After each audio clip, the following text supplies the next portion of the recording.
She laughed. You really think I'd ever introduce you to my parents? Right in front of her friends. I just smiled and said, Don't worry, you won't have to. Then I left without another word. Later that night, her best friend texted me something that made me sit up straight. I'm 29, work in digital marketing, and until 3 weeks ago, I thought I was in a solid relationship. Her name was Jessica. We'd been together for 2 years. Not perfect, but I thought we were building something real. I was wrong. Let me back up a bit. Jessica and I met at a mutual friend's birthday party. She was funny, ambitious, working her way up at a tech startup. We clicked immediately. Within 3 months, she'd basically moved into my apartment. We fell into this comfortable rhythm, grocery shopping on Sundays, Netflix every weeknight, weekend brunches at our favorite spot downtown. I thought I knew her. I thought we were solid. Sure, there were small things. She never really wanted me to meet her parents, always had excuses. They're traditional, she'd say. I want to wait until we're more serious. 2 years felt pretty serious to me, but I didn't push. She also spent a lot of time with her college friends, which I thought was healthy. Independence in a relationship, right? I had my own friends, my own hobbies. I trusted her.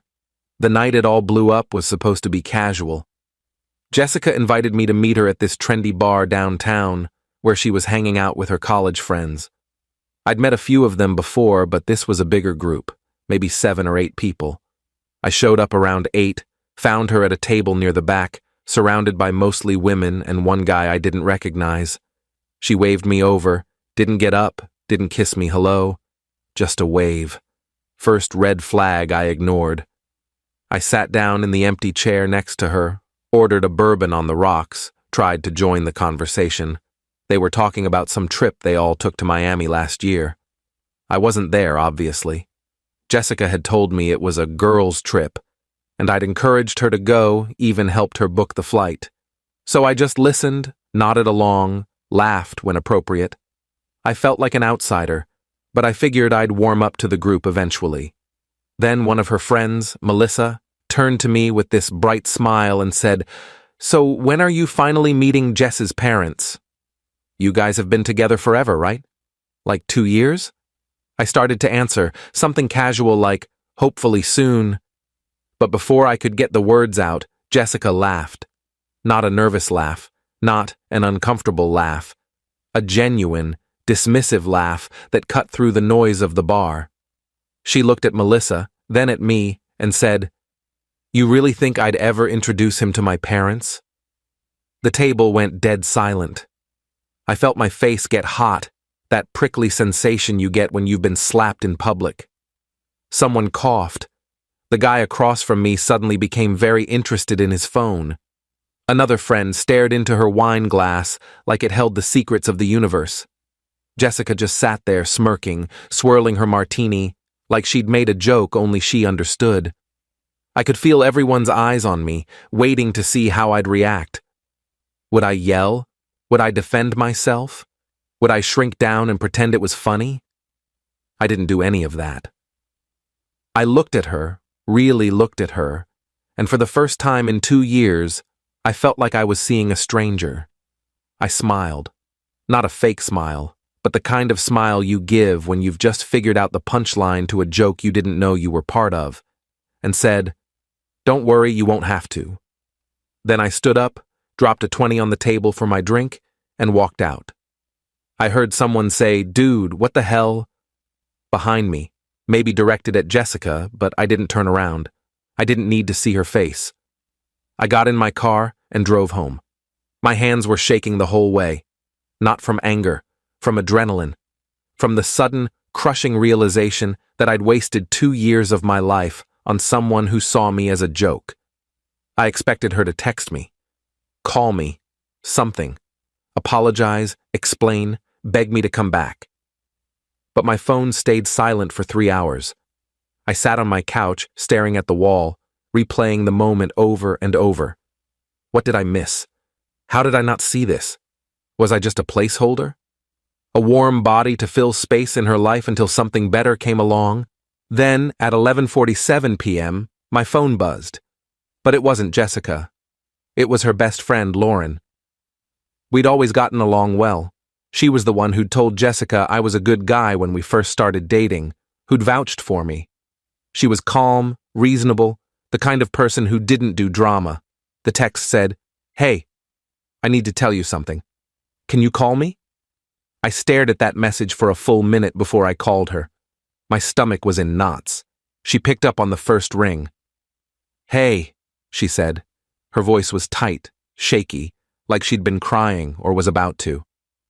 "What's going on?" I asked. "I'm so sorry about tonight," she said. "That was completely fucked up. I told Jess that in the parking lot. But there's more you need to know, and I can't keep quiet anymore." My stomach dropped. "What do you mean?" "Jessica's been seeing someone else. For like 6 months.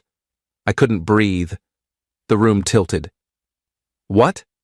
"His name is Connor. He's some finance bro she met at a networking event back in April.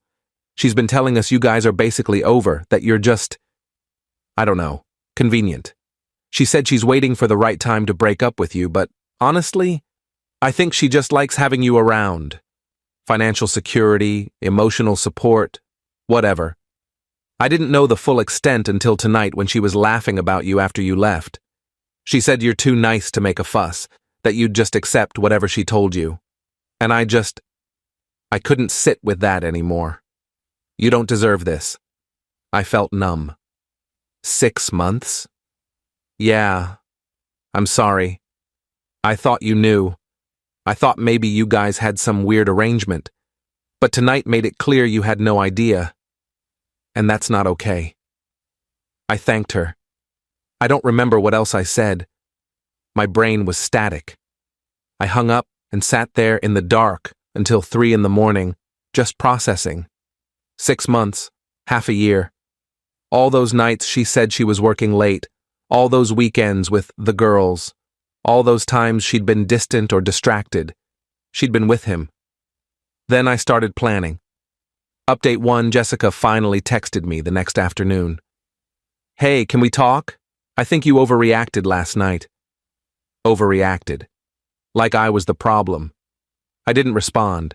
Instead, I called my buddy Marcus, who works in IT security. I asked him a hypothetical question about shared cloud storage and whether someone could access another person's backups. He explained it to me.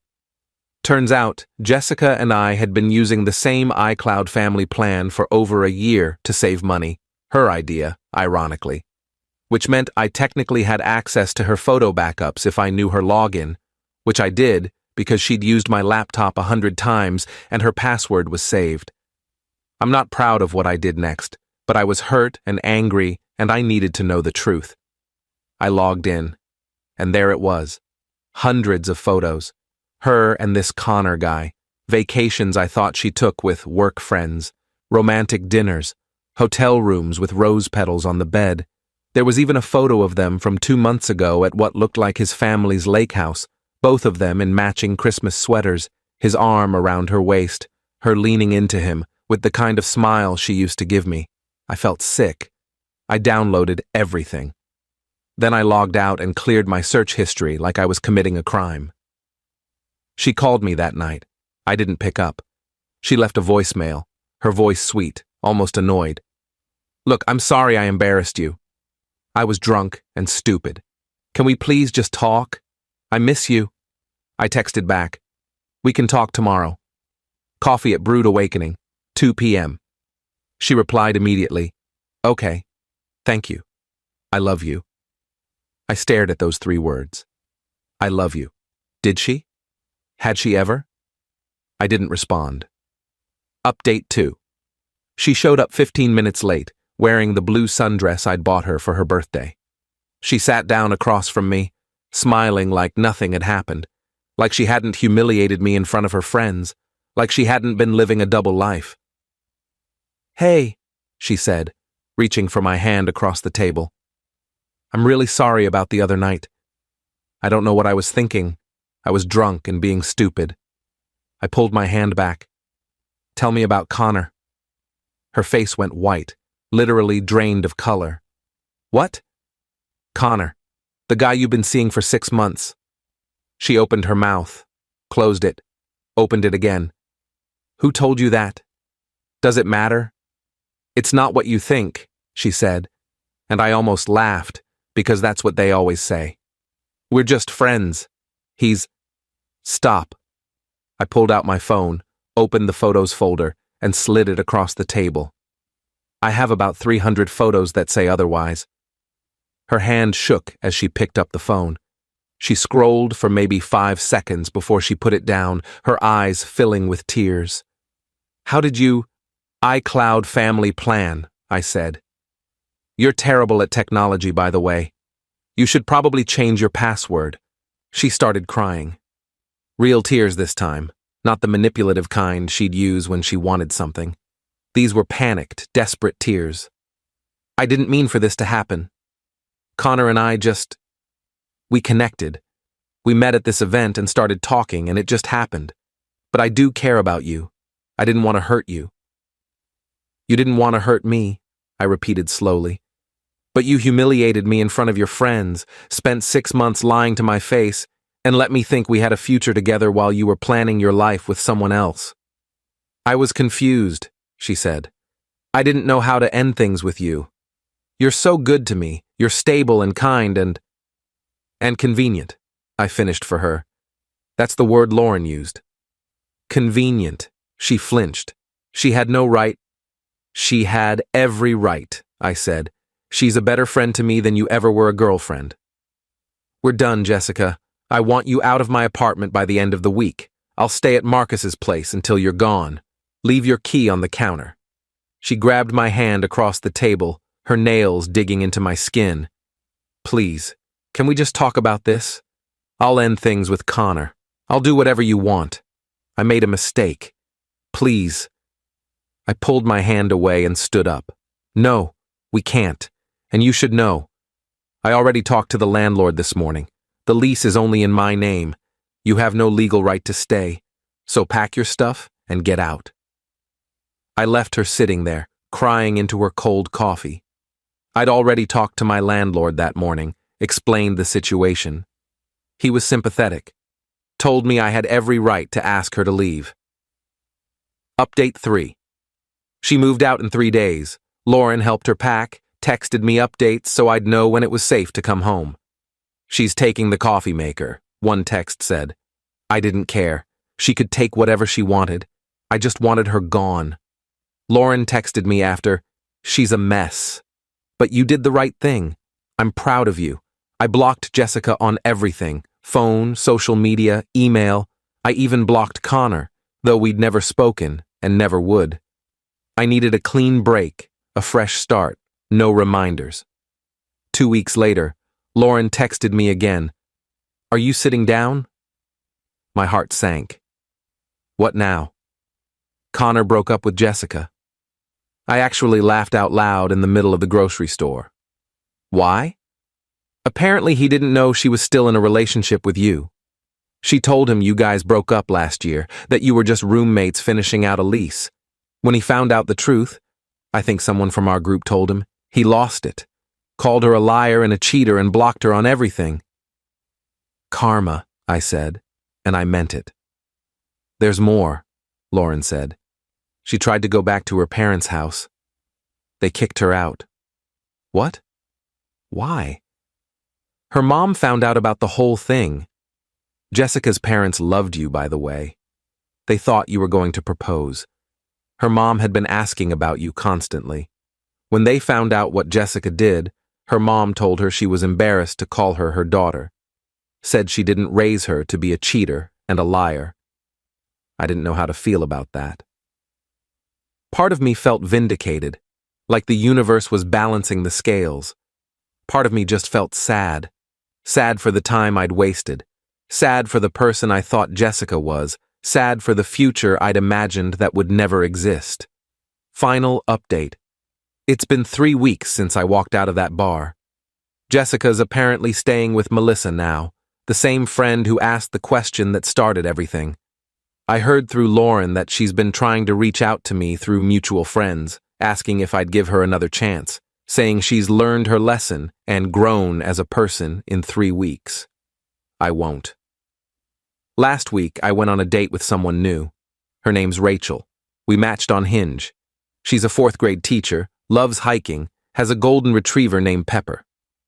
On our first date, we talked for 3 hours and closed down the restaurant.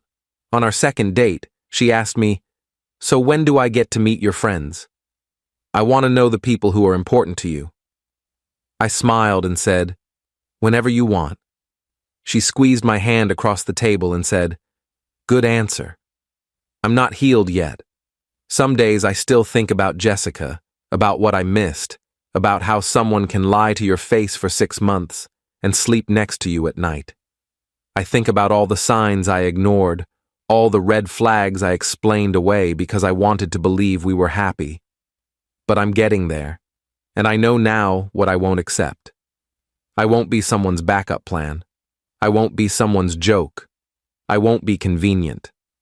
Lauren told me yesterday that Jessica's been posting cryptic Instagram stories about losing the one and regret, and if I could turn back time. I haven't looked. I don't need to. That chapter is closed. I'm moving forward. I'm building something new. And honestly, I've never felt lighter.